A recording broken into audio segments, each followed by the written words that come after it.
Aleluia, aleluia. Aleluia, aleluia.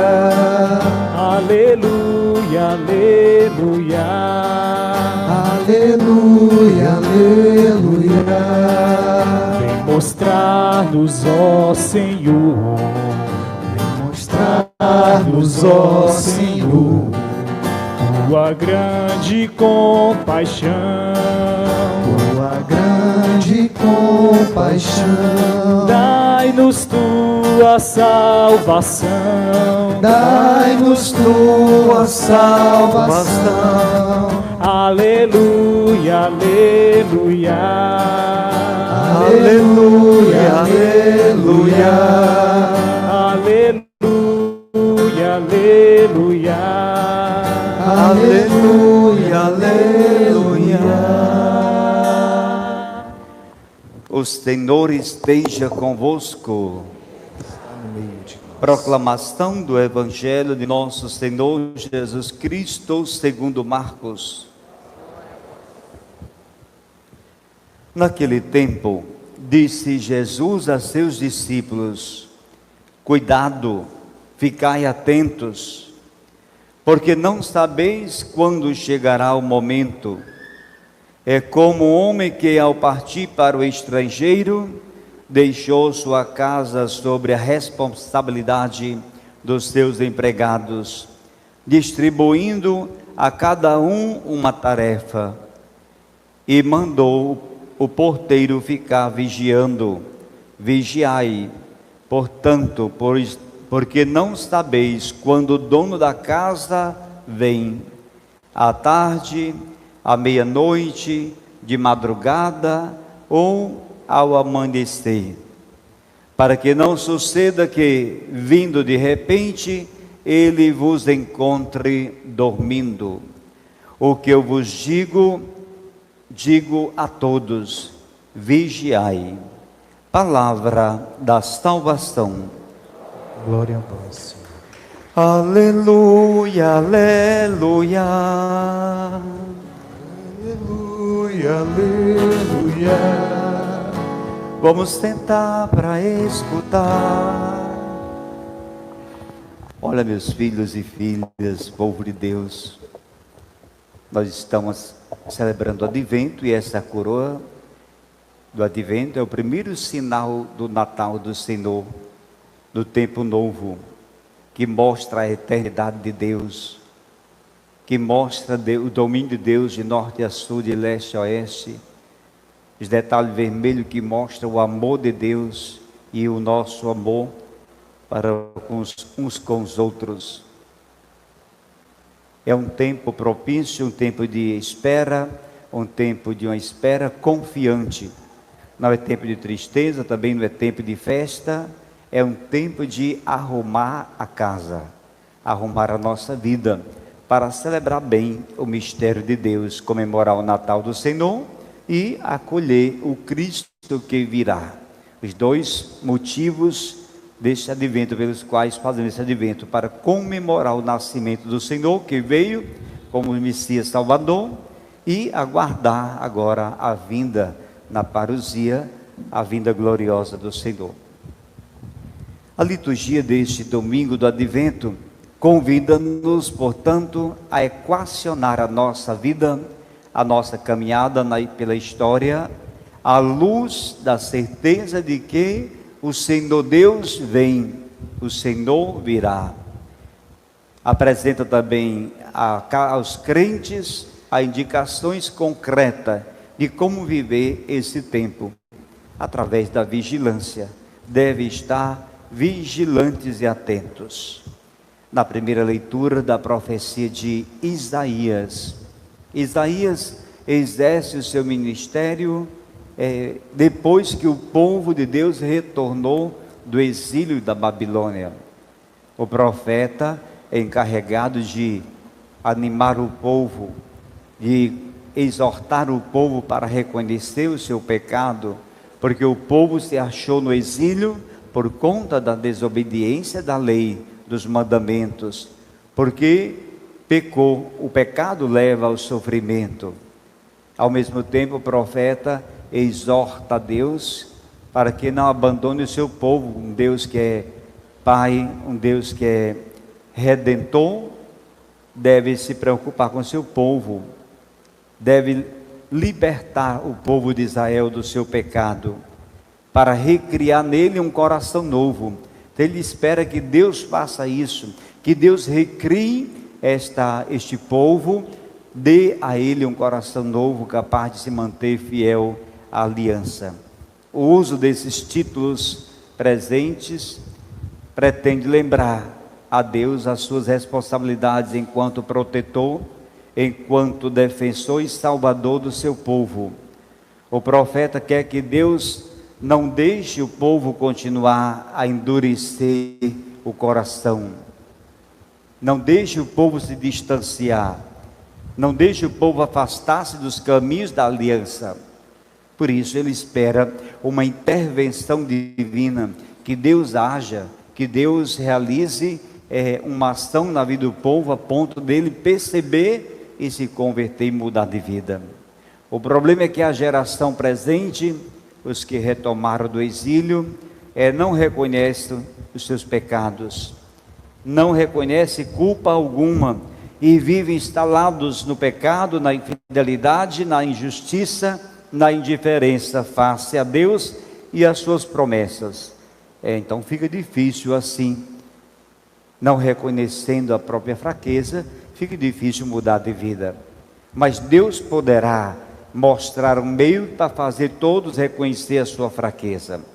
O profeta não tem dúvidas, a essência de Deus é amor, é misericórdia. Como um Deus amoroso e misericordioso, Ele pode. Essas qualidades de Deus são a garantia da sua intervenção salvadora em cada passo da caminhada histórica do povo de Deus.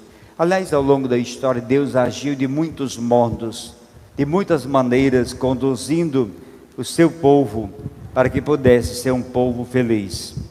E o texto de Isaías termina usando uma imagem belíssima.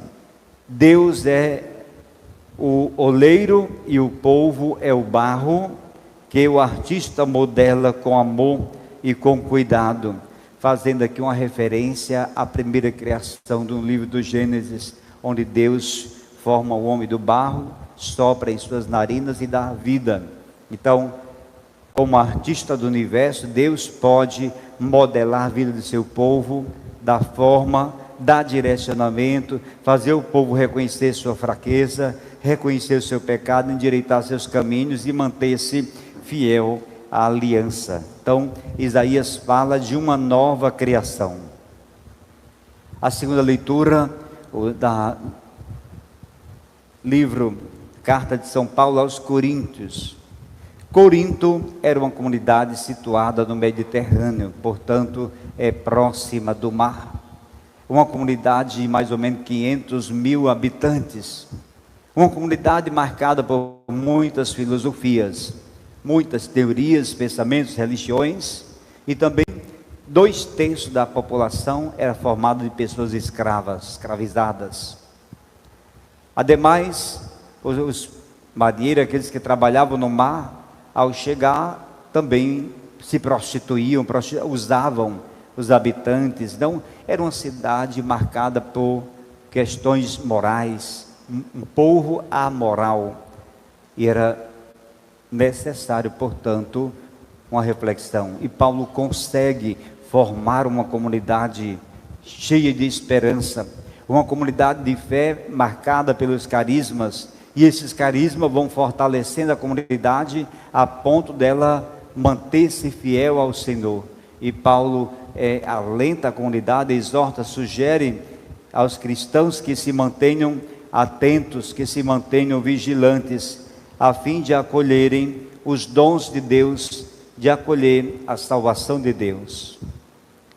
O Evangelho situa-nos em Jerusalém, antes da paixão e morte de Jesus. É o terceiro dia da estada de Jesus em Jerusalém. É um tempo de pregação, um dia dos ensinamentos, maiores ensinamentos de Jesus, e também um dia de grande embates com os líderes judaicos, as mais radicais polêmicas com as lideranças judaicas aconteceram no terceiro dia da estada de Jesus em Jerusalém. No final desse dia, no Jardim das Oliveiras, Jesus oferece a um grupo de discípulos, Pedro, Tiago, João e André, ele oferece a eles ensinamentos, um grupo de discípulos, um amplo e enigmático ensinamento, que ficou conhecido como o discurso escatológico, discurso sobre o futuro da igreja, o futuro dos discípulos. O objetivo seria dar aos discípulos indicações acerca da atitude a tomar frente às dificuldades, às instabilidades e às inconstâncias que a comunidade iria enfrentar, que a igreja iria enfrentar. Jesus está preparando os discípulos para viver o tempo da igreja. Ele vai terminar sua missão, enfrentar a cruz, a paixão, morte, ressurreição, vai partir para o Pai. A comunidade deve continuar a obra, o projeto, mas deve continuar o projeto consciente de que enfrentará muitas provações, muitas dificuldades. Portanto, a comunidade deverá estar atenta na caminhada até a vinda final de Jesus, para instaurar em definitivo o novo céu e a nova terra.